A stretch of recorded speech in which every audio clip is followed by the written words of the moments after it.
밤에 하늘을 보면 항상 떠있고 대략 40억 년 동안 지구 주변을 질리도록 돌고 있는 달. 저 달이 지구라면 마치 호빵맨이 머리 한쪽 띄어내듯이 지구에서 뚝 떨어져 나간 거라면 믿으시겠습니까? 테이아 가설. 지금부터 달의 탄생에 대해서 이야기를 해보도록 하겠습니다.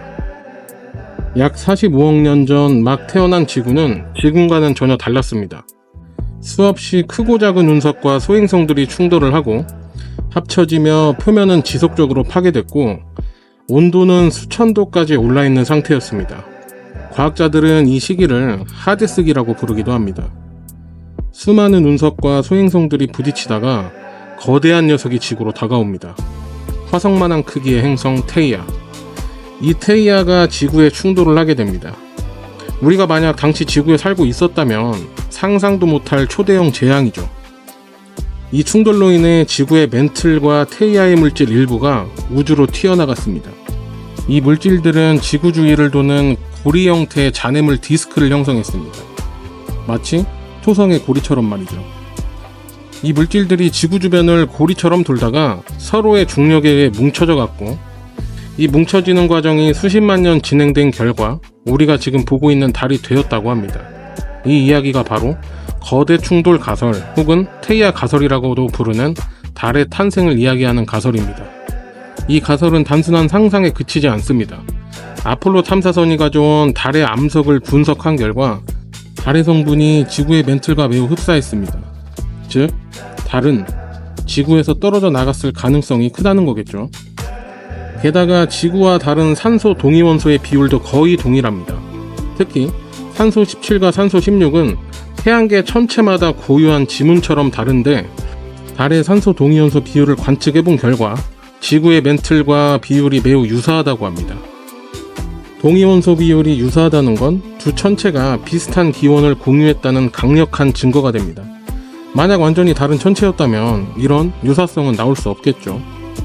컴퓨터 시뮬레이션에 따르면 테이아와 지구의 충돌은 지구 멘틀의 외곽 부분을 주로 분출시켰고 테이아의 물질 일부도 섞였습니다. 이 과정에서 달은 지구 멘틀과 유사한 화학적 조성을 가지게 되었다고 보고 있습니다.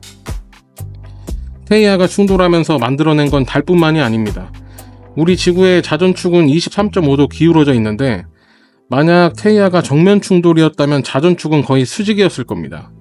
하지만 테이아가 비스듬히 충돌을 했기 때문에 지구의 자전축에 큰 영향을 줘 우리 인류가 지구에서 사계절을 누릴 수 있게 됩니다. 어쩌면 생명의 탄생은 테이아부터 시작이라고 해도 모자람이 없을 것 같네요. 화성이나 천왕성과 같은 행성들도 자전축 기울기를 가지지만 이는 주로 충돌이나 중력 섭동으로 설명을 합니다. 하지만 지구의 자전축 기울기는 테이아와의 충돌과 달의 기원을 동시에 설명합니다. 그렇지만 아직도 풀리지 않은 의문들이 있습니다. 예를 들어 테이아 자체의 흔적은 왜 거의 보이지 않는가? 테이아가 전혀 다른 곳에서 달려와 충돌했다면 지구와 달의 동위원소 조성도 다르게 나와야 합니다. 왜냐하면 테이아의 흔적도 있어야 하니까요. 그래서 일부 학자들은 테이아와 지구가 거의 동일한 기원을 가졌을 가능성도 제기를 합니다. 혹은 지구와 달이 너무도 닮아 있어서 단순한 충돌만으로 설명이 안 된다는 주장도 합니다. 달은 철이 거의 없습니다. 그러니 핵이 작거나 없고, 반면 지구는 철이 많습니다. 그렇기 때문에 핵이 큽니다. 만약 테이아가 충돌해서 달이 만들어졌다면 달에도 테이아의 핵 일부가 섞여 있어야 한다는 겁니다. 그런데 달에는 그런 흔적이 거의 없다고 합니다. 또 다른 이론으로는 이중행성 형성설, 호액 이론 등이 있지만 현재 가장 유력한 건 여전히 테이아 가설입니다. 우리가 매일 밤 보는 그 달, 사실은 아주 먼 옛날 지구가 치른 치명적인 충돌의 흔적일지도 모릅니다. 이런 충돌이 없었다면 지구에는 달도, 계절도, 지금의 생명체도 없었을지도 모릅니다. 달은 지구의 일부다. 믿을 수 있겠습니까?